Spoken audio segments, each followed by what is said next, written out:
John Lloyd Cruz, nasaan na nga ba? Ang dami nang naghahanap kay John Lloyd Cruz. Ano na raw ba ang nangyayari sa aktor at tila nanahimik ito?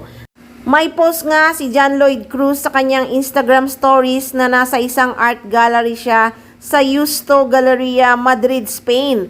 Ang caption ng aktor, "Congrats kay Pau." Kapansin-pansin ang kanyang outfit, naka-skirt na atake. "Still love you, my idol." In Scotland, men also wear skirt or skort. Please Google. Only the John Lloyd Cruz can pull off this man's skirt.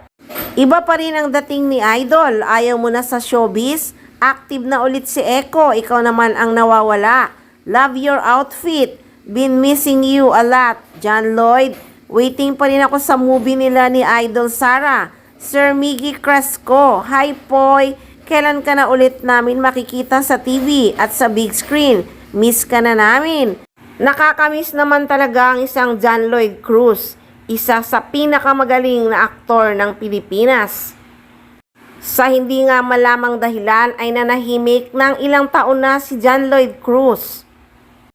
Marami talaga ang nanghihinayang sa kanyang career.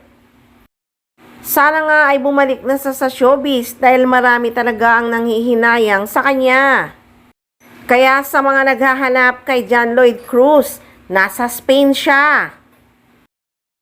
At kailan naman kaya siya babalik sa Pilipinas?